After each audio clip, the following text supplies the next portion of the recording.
Καλησπέριζουμε αγαπητοί φίλοι και φίλες εδώ στο μέσον αυτό, μέσα στο web ράδιο Πατρίδα. Έχουμε κάποιον καλεσμένο και στην απόψινή μας εκπομπή, δεν είναι άλλος από τον κύριο Δασκαλιέρο Ευγένιο. Ο κύριος Δασκαλιέρος, υποψήφιος βουλευτής νομού Κέρκυρας με την Ελλήνου Συνέλευσης, για όσους μας έχετε παρακολουθήσει και σε κάθε εκπομπή. Καλούμαστε να αναφέρουμε τον καλεσμένο μας, για πολλούς γνωστός, για πολλούς άγνωστους. Είναι ευκαιρία νομίζω για εσάς που μας παρακολουθείτε. Παρακολουθείτε λοιπόν όλες αυτές τις εκπομπές και δεν γνωρίζετε για τον σημερινό καλεσμένο, έτσι να κάνουμε μια ιδιαίτερη μικρή αναφορά, όπως αναφέραμε νωρίτερα. Από τον νομό Κέρκυρας είναι ο κ. Δασκαλιέρος, υποψήφιος βουλευτής με τον πολιτικό φορέα Ελλήνου Συνέλευσης. Και θα συζητήσουμε με τον καλεσμένο μας σήμερα, το θέμα μας δηλαδή, όπως σε κάθε εκπομπή. Έχουμε να κάνουμε σήμερα ένα αρκετά ενδιαφέρον θέμα, θα λέγει κανείς, οικολογική καταστροφή από ηχθειοκαλλιέργειες. Θα μας αναπτύξει ο κύριος Δασκαλιέρος. Με την καλησπέρα μας, κύριε Δασκαλιέρο, και χαρά μας που σας έχουμε και σήμερα στο κομμάτι αυτό, στο ραδιόφωνο δηλαδή, στο web radio. Έχετε το λόγο. Η χαρά είναι και δική μου, κύριε Μορφίδη. Καλησπερίζω εσάς και τους τηλεθεατές σας. Να είστε καλά καταρχάς, και ήθελα να πω ότι είχαμε κάνει έτσι μια μικρή αναφορά στο θέμα της ηχθειοκαλλιέργειας και στο κομμάτι το οποίο είχαμε αναπτύξει υδατοκαλλιέργεια, και ήταν, θα έλεγε κανείς, αρκετά σημαντικό. Ας πάμε όμως, μια που προφανώς δεν είχαμε καλύψει το μεγαλύτερο κομμάτι, είναι μακροσκελές όλα τα θέματα, τα γνωρίζω εξάλλου και όλα, είναι και το αντικείμενο σας, κύριε Δασκαλιέρο, και να πάμε λοιπόν να δούμε τι οικολογική καταστροφή επιφέρει η ηχθειοκαλλιέργεια ή ηχθειοκαλλιέργειες. Κύριε Μορφίδη, οι ηχθειοκαλλιέργειες αυτή τη στιγμή, η οικολογική τους καταστροφή είναι τεράστια. Με τις τροφές που δίνουν στα ψάρια, και οι περισσότερες πέφτουν μέσα στον πυθμένα της θάλασσας, έχει την ιδιότητα να καταστρέφει τα πάντα. Λόγω του αντικείμενου που ασχολούμαι εδώ και χρόνια, το ψαροντούφεκο, έχω ψαρέψει δίπλα από ηχθειοκαλλιέργειες, και η ζημιά που επιφέρει η τροφή που πετάνε στη θάλασσα, η φορμόλη να το πούμε καθαρά, η ζημιά που επιφέρει στη θάλασσα είναι τεράστια. Σε ακτίνα γύρω-γύρω από τις ηχθειοκαλλιέργειες δεν υπάρχει ζωντανός μικροοργανισμός.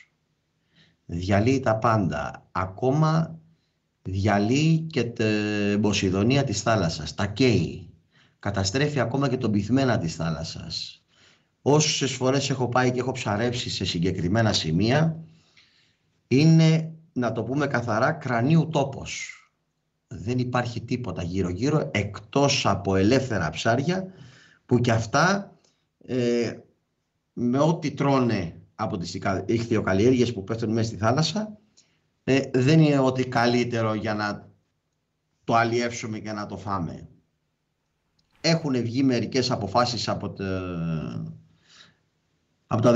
το δικαστήριο του Πειραιά, να το πούμε έτσι, σε κάποιο μέρος της Ελλάδας που είχαν, το μόνο που είχαν δηλαδή παράνομο, ήταν 10-20 παραπάνω γκλωβούς που τρέφανε τα ψάρια και είχαν δημιουργήσει κάποια οικολογική καταστροφή. Ναι, αλλά να το πούμε καθαρά, δεν είναι μονάχα σε συγκεκριμένα σημεία, επειδή μπορεί να έβαλε κάποιος ένα γκλωβό παραπάνω ή δύο. Η οικολογική καταστροφή των χρόνων αυτών, κύριε Μορφίδη, δεν έρχεται από τη μία μέρα στην άλλη στο επιθυμητό σημείο που θέλουμε.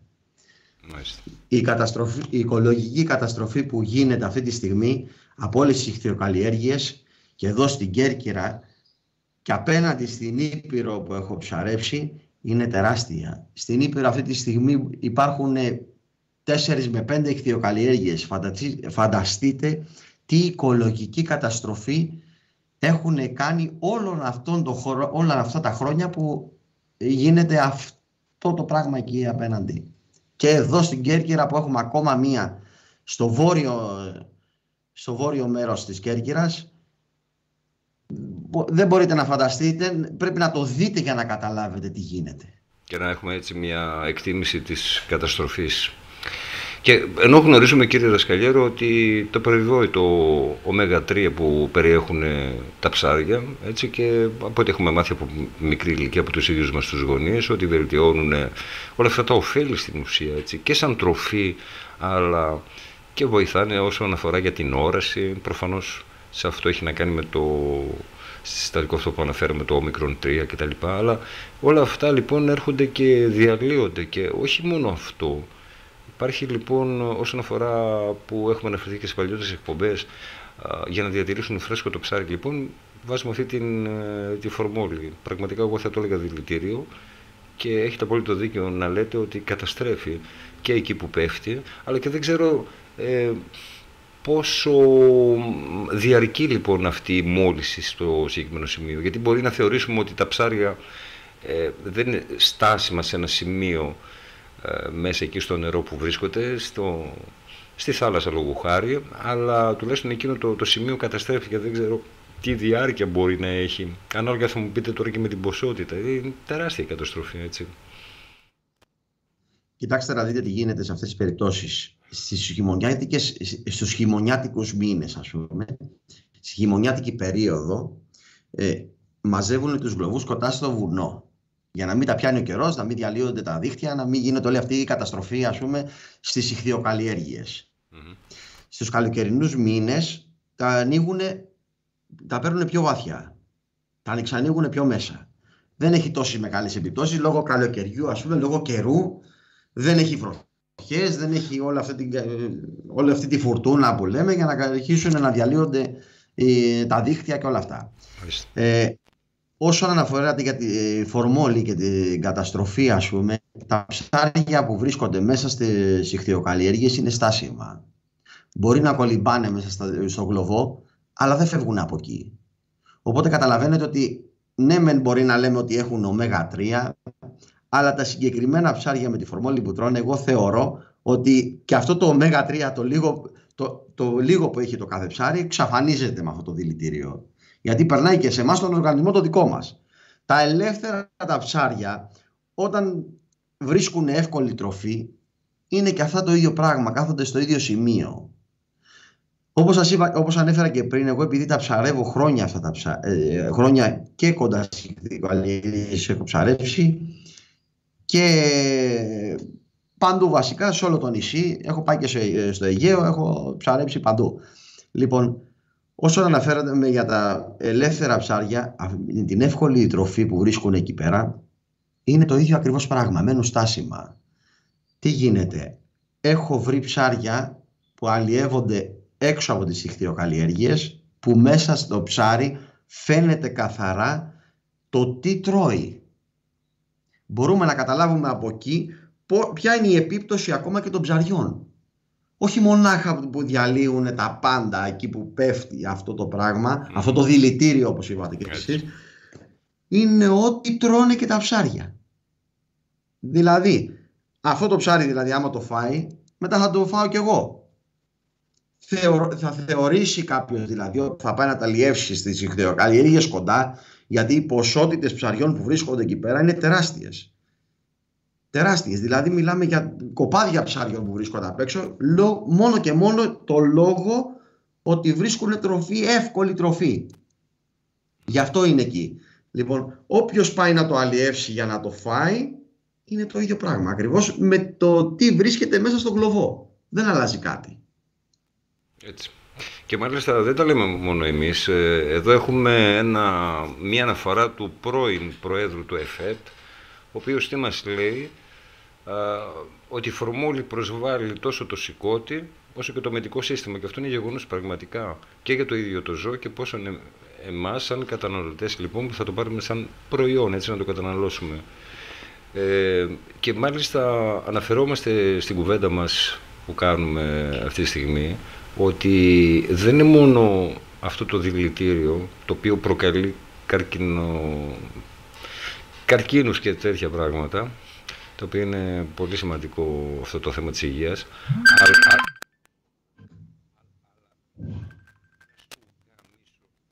Συγγνώμη, αλλά γίνεται και αλόγιστη η χρήση τους σε μεγάλες ποσότητες, οι οποίες βέβαια εδώ είναι το οξύμορο της υπόθεσης. Και τα λέει λοιπόν και όπως αναφέραμε και ο πρόεδρος του ΕΦΕΤ, δηλαδή υπάρχει ο κόνδωνας από πάρα πολλούς και η αλόγιστη χρήση με τεράστιες ποσότητες, με όλα αυτά τα επιζήμια που μπορεί να επιφέρει, έτσι.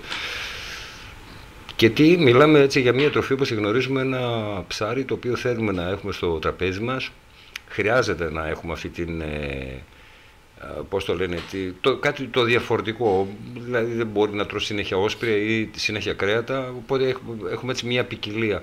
Και ενώ λοιπόν προσπαθούμε να αποφύγουμε κάποια πράγματα, βλέπουμε λοιπόν η φορμόλη. Η φορμόλη η οποία είναι υπεύθυνη ακόμη και για τα κρέατα, έτσι, για τη συντήρηση όλων αυτών και έχει πάρα πολλές χρήσεις, αλλά πραγματικά πρέπει να τονίσουμε ότι είναι πάρα πολύ επικίνδυνο αυτή η ουσία, αυτό το συστατικό.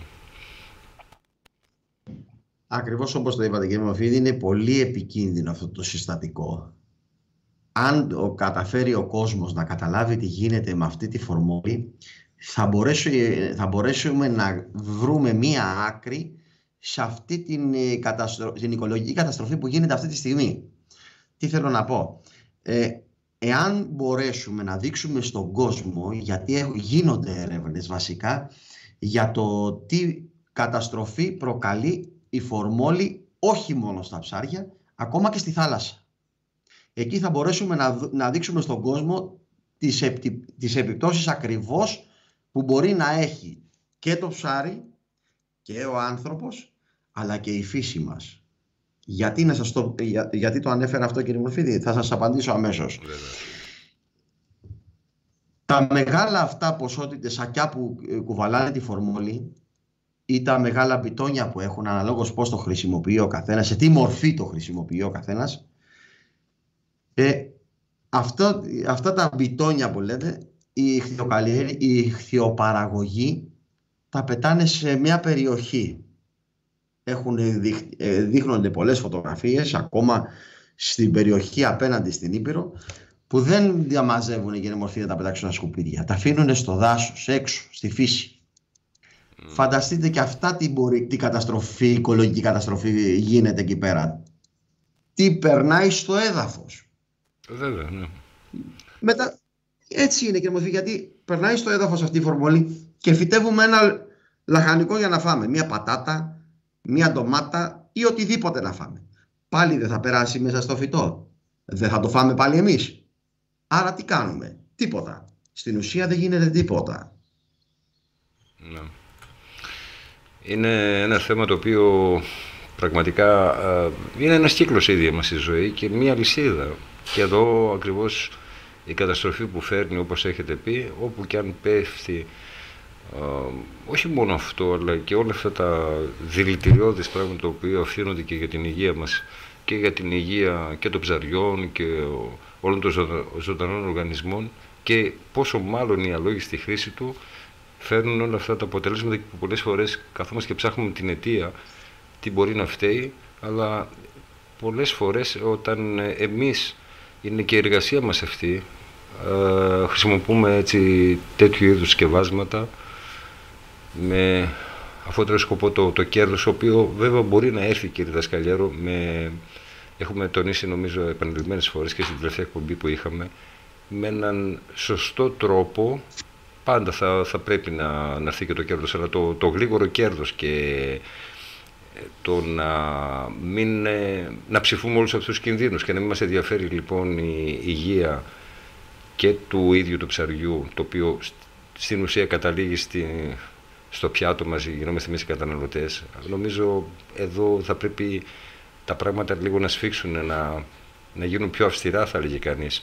Να μην γίνεται αυτή η χρήση, και που στο κάτω-κάτω, να σας πω κιόλα, δεν ξέρω με ποιον τρόπο παλαιότερα, πριν τη χρήση της φορμόλης, πώς μπορούσαν να επιληθούν τα οποιοδήποτε θέματα, δηλαδή και στο θέμα του φρέσκου ψαριού, γιατί τώρα αυτό διατηρεί κατά κάποιο τρόπο σαν να σταματάει ο χρόνος στην ουσία, Έτσι, γιατί έχουμε αναφερθεί και λέγαμε ότι σε μεγάλες αποστάσεις, σε υπηρετικά σημεία τα οποία θέλουν 1-2 μέρες για να φτάσει στον καταναλωτή, δείχνει ένα ψεύτικο τρόπο φρεσκάδα στην ουσία, αλλά είναι σημαντικό να δούμε αυτό το αθώο ψάρι που θα καταλήξει στο τραπέζι μας, τι έχει υποστεί, τι ταλαιπωρίες έχει υποστεί. Είναι πάρα πολύ σημαντικό. Κύριε Μορφίδη, η ταλαιπωρία που τα ψάρια αυτή τη στιγμή είναι τεράστια. Η αλλαγή των χρόνων που ήταν όταν είχαν ξεκινήσει οι χθιοκαλλιέργειες από το 1980 και μετά, έχουν αλλάξει οι εποχές. Ο κόσμος δεν κοίταζε ποτέ να δίνει... Δεν υπήρχαν κιόλας αυτές οι φορμόλες και όλα αυτά τα καταστροφικά που υπάρχουν τώρα. Υπήρχαν διαφορετικές τροφές που, όπως αναφέραμε, τα εχθιάλευρα που λέγαμε, και τα δίνανε στα ψάρια μονάχα και μόνο για να μπορέσουν να έχουν κάποια ποσότητα και να δίνουν στα ψάρια, να φτάνουν σε κάποιο μέγεθος για να μπορούν να τα δίνουν. Όταν θέλανε πιο γρήγορη παραγωγή, ανακαλύψαν αυτό το δηλητήριο και το δώσανε στα ψάρια για να μπορούν να έχουν μια μεγαλύτερη ποσότητα σε εμπόριο. Δηλαδή, δεν τους έφτανε, ας πούμε, ο ένας τόνος που βγάζανε. Θέλανε να βγάλουν 10 για να μπορούσαν να έχουν περισσότερο κέρδος. Ο ένας τόνος δεν φτάνει ποτέ. Ναι, μπορούμε όμως να φτάσουμε και στους 10 τόνους χωρίς να έχουμε αυτό το δηλητήριο μέσα στα ψάρια. Γιατί πρέπει δηλαδή να σκοτώνουμε όχι μόνο τα ψάρια που βρίσκονται μέσα στο νερό και στους γλωβούς μέσα και τα έξω τα ψάρια τα ελεύθερα, αλλά να σκοτώνουμε και τον ίδιο τον άνθρωπο. Ακόμα και τη φύση μας σκοτώνουμε. Σκοτώνουμε τα πάντα, κύριε Μορφίδη. Δηλαδή έχει γίνει ο άνθρωπος το πιο καταστροφικό όν πάνω στη γη. Έχουμε ξεχάσει βασικά ποιοι είμαστε ακριβώς και τι ήρθαμε να κάνουμε. Έτσι δεν είναι? Γιατί πρέπει να το καταστρέφουμε αυτό που μας έδωσε η Θεία Δημιουργία? Δεν το καταλαβαίνω. Προσπαθούμε να δώσουμε αυτή τη στιγμή στον κόσμο να καταλάβει ότι αυτό που έχουμε δώσει στη φύση μας και στη θάλασσά μας και στο νερό ακόμα που πίνουμε, το χειρότερο μας σε αυτό, και να μην μπορέσουμε να δώσουμε κάτι καλύτερο που να μπορούμε να το δίνουμε σε όλο τον κόσμο, σε όλα τα παιδιά. Έτσι είναι. Έτσι. Δυστυχώς αυτή τη στιγμή, κύριε Μορφίδη, δεν υπάρχουν ελεκτικοί μηχανισμοί που να ελέγχουν αυτές τις οροφές που δίνουν στα ψάρια. Και ξέρετε, να πούμε σε αυτό το σημείο και πάρα πολύ σημαντικό, είναι μια παλιά ιστορία που γίναμε μάρτυρες όλοι. Δηλαδή γίναμε υπό την έννοια ότι μαθεύχε στο Πανελλήνιο. Κοιτάξτε, για να δώσουμε έτσι λοιπόν να καταλάβει ο κόσμος αυτό που λέμε μέσα στην κουβέντα μας, δηλαδή τα τεράστια ποσά κτλ. Δεν θα κάνουμε διαφήμιση, αλλά θα πούμε για μια πολύ μεγάλη εταιρεία στον χώρο αυτόν, η οποία, αν θυμάστε κύριε Δασκαλιέρο, είχαμε λοιπόν μια εταιρεία η οποία, διαβάζω τώρα εδώ σε ένα δημοσίευμα, ζητούσε, λέει, πάνω από 1 εκατομμύριο ευρώ για διαφυγόντα κέρδη και προσέξτε λίγο, είναι οξύμορα αυτά που διαβάζουμε, και ηθική βλάβη και προσωπική κράτηση 2 ετών για κάποιον εργαζόμενο στη συγκεκριμένη εταιρεία. Για ποιο λόγο? Γιατί αρνήθηκε να ρίξει φορμούλη στα ψάρια. Λοιπόν, δεν θα διαβάσω όλο το δημοσίευμα, στέκομαι μόνο στο συγκεκριμένο, και αν υπάρχει εδώ έξω κάποιος άνθρωπος με λογική και διαβάσει λοιπόν αυτό το συγκεκριμένο, αυτές τις 2 παραγράφους, είναι πραγματικά να τρελαθεί ο άνθρωπος. Δηλαδή, εγώ σαν εταιρεία, επειδή χρησιμοποιώ αυτό το δηλητήριο, αυτό το καρκίνο, να φτάσω σε ένα σημείο, επειδή χάνω φυσικά και κάποια χρήματα, έτσι, είναι λογικό βέβαια, και εγώ άμα θα σου ποτίζω λοιπόν το κάθε δηλητήριο και χάνω καθημερινά ένα αλφα ποσόν, έχουμε την παράλογη λογική που λέμε, έτσι, να είμαι εναντίον προς εσάς. Λοιπόν, και μάλιστα να διεκδικεί πάνω από 1 εκατομμύριο ευρώ. Καλά, εδώ τα ποσά, ας πούμε, ποικίλουν. Δηλαδή, μου ήρθε τώρα στο κεφάλι και εγώ ζητάω 10 εκατομμύρια. Μην κοιτάμε τώρα το ποσό. Και ηθική βλάβη και διαφύγοντα κέρδη και κράτηση 2 ετών. Καλά, μπορεί να είναι και 5. Ό,τι πραγματικά το κατεβάσει η ανόητη κλάβα μου που λένε. Γιατί για την άρνηση της φορμόλης λοιπόν στα ψάρια. Κύριε, εδώ υπάρχει νομίζω τρόπος, με τον κύριο Δασκαλιέρο τώρα που μιλάμε μας έχει δώσει πάρα πολλές φορές εναλλακτικές και βλέπουμε λοιπόν, και όπως είπατε κύριε Δασκαλιέρο, είναι το θέμα ότι εμείς το μιλάμε έτσι απλά, λαϊκά, δεν χορταίνει το μάτι, δηλαδή αν θα μπορούσαμε να βγάλουμε στην αγορά σε ένα εύλογο χρονικό διάστημα, ας υποθέσουμε 1 τόνο ψάρια, θα πρέπει λοιπόν σε αυτό το ίδιο χρόνο να βγάλουμε 10 τόνους ψάρια. Και για να μπορέσουμε να τα διατηρήσουμε και να μην είναι πραγματικά για πέταμα, που και εκεί πέρα έχουμε κάνει έτσι μια τεράστια καταστροφή, αλόγιστη. Λοιπόν, θα πρέπει λοιπόν να τα ποτίσουμε με αυτό το περιβόητο, με αυτή την περιβόητη ουσία που λέγεται φορμόλη. Που μου κάνει εντύπωση, έτσι θέλω να δω λίγο και τα συστατικά της κάποια στιγμή. Το οποίο δεν είχα τον χρόνο για να δούμε γιατί πράγμα. Το οποίο βέβαια χρησιμοποιείται τώρα σε κάποιες, ας το πούμε έτσι, και μακάβρες καταστάσεις, όταν χάνουμε κάποιον άνθρωπο για να μπορέσει να μην έχει όλες. Δηλαδή έχει πολλές εφαρμογές αυτό το δηλητήριο. Καταλάβατε. Έχει πολλές εφαρμογές, κύριε Μορφίδη, αυτό το δηλητήριο, όπως αναφέρατε κι εσείς, και η καταστροφή που δημιουργεί είναι τεράστια. Όπως είπαμε και πριν, για να επανέλθουν όλα στην αρχική τους μορφή, πρέπει να περάσουν πολλά χρόνια. Δεν μπορούμε δηλαδή από τη μία στιγμή στην άλλη να έρθουν πάλι όπως ήταν στην αρχή. Έτσι έχουμε καταντήσει δυστυχώς εμείς οι ίδιοι άνθρωποι αυτή την καταστροφή να την έχουμε περάσει στη θάλασσά μας και στη φύση μας. Και για να τα μπορέσουμε να τα επαναφέρουμε κάποια στιγμή θα πρέπει να περάσει αρκετός καιρός. Όπως αναφέρατε πριν, ο συγκεκριμένος άνθρωπος, επειδή τον γνωρίζω, δεν ήταν 2 χρόνια φυλάκιση που το είχαν ρίξει. Το ρίξανε 10, κύριε Μορφή.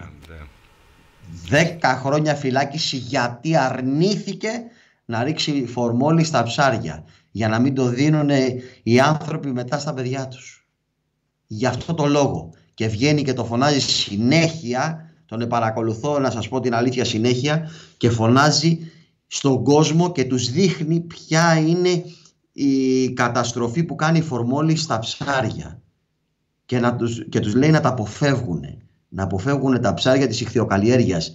Και πώς μπορούν καταρχήν να γνωρίζει ο κόσμος ποιο είναι το φρέσκο και ποιο είναι το ψάρι της ιχθυοκαλλιέργειας.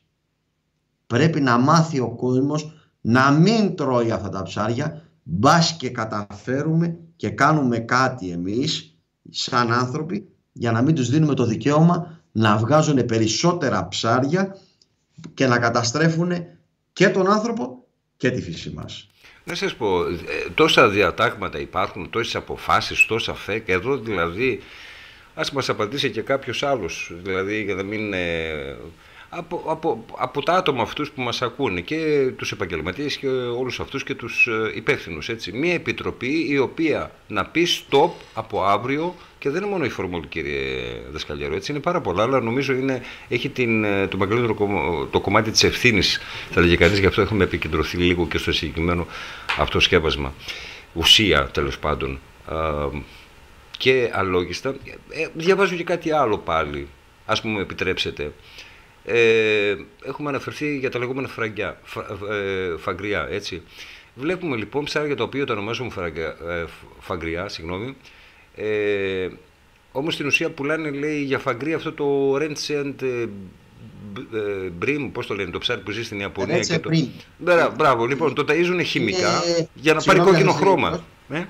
Ναι, είναι το ίδιο κόκκινο χρώμα, ναι, μαζί με το φαγκρί, αλλά δεν είναι φαγκρί. Είναι η ιαπωνική τσιπούρα, το συγκεκριμένο ψάρι. Για να πάρει χρώμα, λοιπόν, το ταΐζουν διάφορα χημικά. Δηλαδή, στην ουσία, κύριε Δασκαλιέρο, μιλάμε για έναν οργανισμό ο οποίος έχει πάρει ένα τόσο μεγάλο ντόπινγκ από τα τόσα χημικά, και υπάρχει ένα κοκτέιλ χημικών. Δηλαδή, για ένα τέτοιο πράγμα μιλάμε που βάζουμε στο τραπέζι μας πραγματικά. Και δεν υπάρχει μια επιτροπή που να βάλει ένα stop σε όλα αυτά. Δηλαδή, είναι δυνατόν να είναι ένα νόμιμο δηλητήριο? Κύριε Μορφίδη, να σας πω την αλήθεια. Οι ελεγκτικοί μηχανισμοί μπορεί να υπάρχουν. Ναι, κάνουν όμως σωστά τη δουλειά τους? Ελέγχει. Θα απαντήσω εγώ, όχι. Γιατί?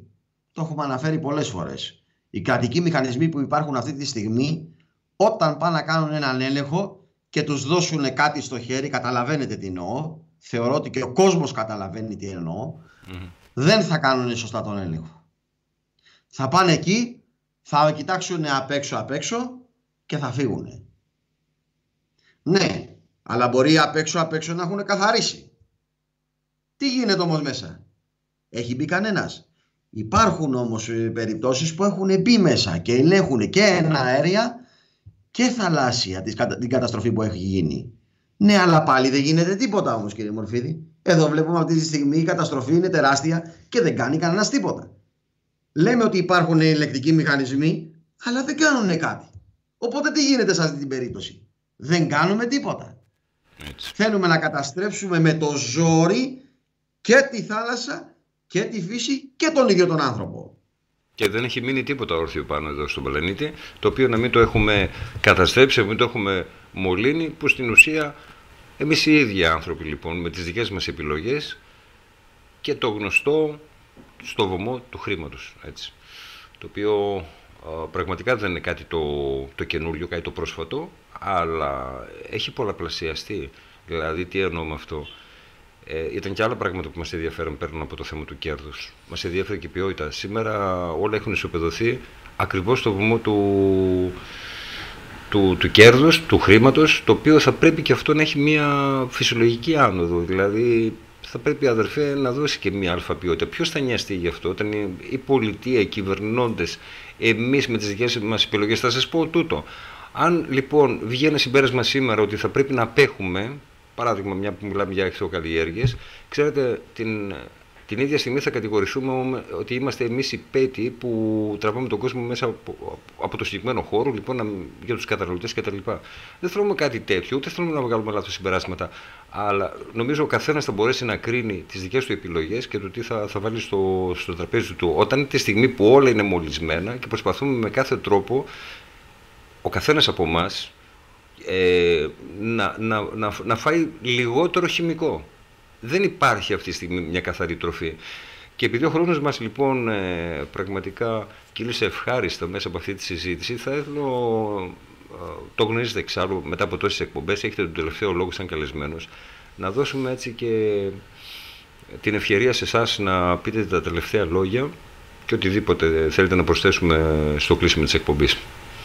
Ναι, κύριε Μορφίδη, θα ήθελα να πω αυτό, ότι δεν υπάρχει αυτή τη στιγμή, όπως είπαμε και πριν, δεν υπάρχει έλεγχος πουθενά. Θέλω σαν πολιτικός φορέας της Ελλήνων Συνέλευσης να πω το εξής. Πρέπει να δώσουμε λίγο βάση σε αυτό το σημείο, γιατί με την οικολογική καταστροφή, όπως αναφέραμε και πριν, δεν γίνεται να έχουμε, όπως είπατε και εσείς, αλφα ποιότητα. Έχουμε διαλύσει τα πάντα αυτή τη στιγμή. Ο άνθρωπος δεν ξέρει τι τρώει. Δεν ξέρει. Λέμε ότι πάμε και παίρνουμε ένα ψάρι από το νυχθιοπόλη και δεν ξέρουμε τι τρώμε. Πρέπει λοιπόν να δημιουργήσουμε ελεκτικούς σωστούς μηχανισμούς που να μπορούν να τα ελέγχουν όλα αυτά. Αυτή τη στιγμή, όπως αναφέραμε και πριν, μπορεί να υπάρχουν ελεκτικοί μηχανισμοί, αλλά δεν ελέγχουν τίποτα, κύριε Μορφίδη. Τίποτα. Δεν θα ήταν όμορφο να δημιουργηθεί μια ηχθειοκαλλιέργεια, όχι μία, 5, 10, όσες μπορούμε, αλλά να μεγαλώνει το ψάρι στο φυσικό του περιβάλλον, χωρίς να το πιέζουμε να μεγαλώσει με το ζόρι και να τρώμε δηλητήριο. Τι πιο όμορφο είναι από αυτό? Λοιπόν, κύριε Μορφίδη, εγώ δεν ζητάω τίποτα από τον κόσμο, ούτε να με ψηφίσει ούτε τίποτα. Ζητάω μόνο από τον κόσμο να ενωθεί. Μια ένωση. Να δούνε τα όμορφα πράγματα που μπορεί να κάνει ο πολιτικός μας φορέας και να αποφασίζουν οι ίδιοι για το τι θέλουν να γίνει στον τόπο τους. Και να μην αποφασίζουν κάποιοι άλλοι για μας χωρίς εμάς. Είτε το θέλετε, κύριε Δασκαλιέρου, είτε όχι.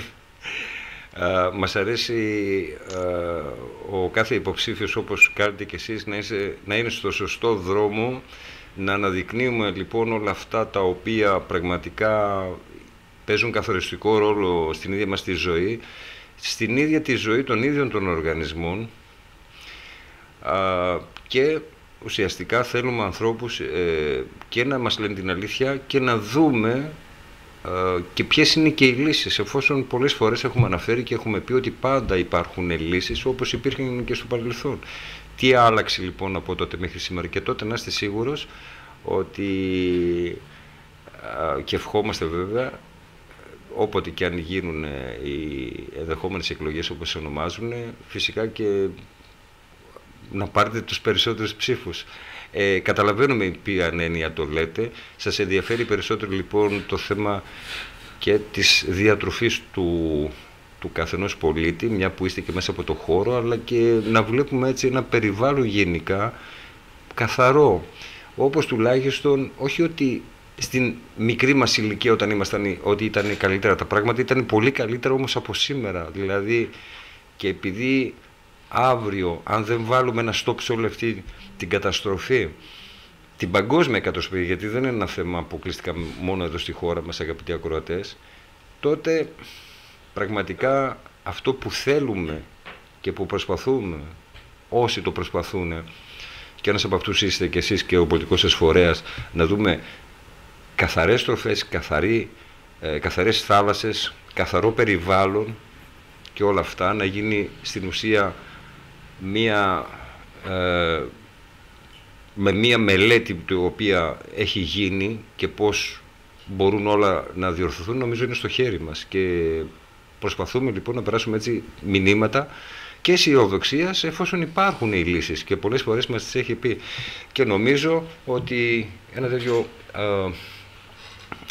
συμπέρασμα βγαίνει και στην απόψινή εκπομπή. Πραγματικά ήταν χαρά μας, κύριε Δασκαλιέρο, και θα είμαστε σύντομα κοντά σας να μιλήσουμε πάνω στο θέμα αυτό και που έχετε αναλάβει, στο τόσο σημαντικό, το οποίο έχει να κάνει και με τη διατροφή μας, έτσι, και να αναδείξουμε τα κακώς και μετά τα καλώς κείμενα, αυτά που θα μπορούσαμε να κάνουμε, εφόσον να υπάρχει έτσι η θέληση, πραγματικά. Σας ευχαριστώ πάρα πολύ. Η χαρά ήταν και δική μου, κύριε Μοφίδη, που βρέθηκα άλλη μια φορά στην εκπομπή σας. Χαιρετώ εσάς και τους τηλεθεατές σας. Να είστε καλά. Λοιπόν, εδώ χαιρετάμε σε αυτό το σημείο και εσάς, αγαπητοί ακροατές, και τον καλεσμένο που είχαμε στην απόψινή μας εκπομπή, και συζητήσαμε, νομίζω, ένα αρκετά σημαντικό θέμα. Είχαμε κάνει έτσι μια ιδιαίτερη αναφορά. Σήμερα προσπαθήσαμε να ολοκληρώσουμε λίγο σε κάτι το οποίο είχαμε αφήσει και δεν μπορούσαμε να ολοκληρώσουμε. Και στην ουσία τι συζητήσαμε? Την οικολογική καταστροφή από τις ηχθειοκαλλιέργειες, και επικεντρωθήκαμε πιο πολύ σε αυτό το δηλητήριο, σε αυτό το καρκινογόνο υλικό που ακούει φορμούλη. Είναι πάρα πολλές άλλες τέτοιες ουσίες και βάσματα, τα οποία πραγματικά, αν θα γνώριζε ο καθενής από εμάς, πραγματικά δεν θα πλησίαζε όλες αυτές τις στροφές, είτε πρόκειται για ψάρια, είτε οτιδήποτε καταλήγει στο τραπέζι μας, με όλη αυτή την πραγματικά χημεία, την οποία πολλές φορές μπορούμε να αποφύγουμε, αρκεί να θέλουμε όλοι μαζί. Κάτι το οποίο δεν γίνεται με έναν και με δύο άτομα. Έτσι. Λοιπόν, ήταν χαρά μας που είχαμε τον καλεσμένο, τον κύριο Δασκαλιέρο, υποψήφιο βουλευτή νομού Κέρκυρας με την Ελλήνου Συνέλευσης, και εσάς που μας παρακολουθήσατε. Καλή συνέχεια σε όλους σας.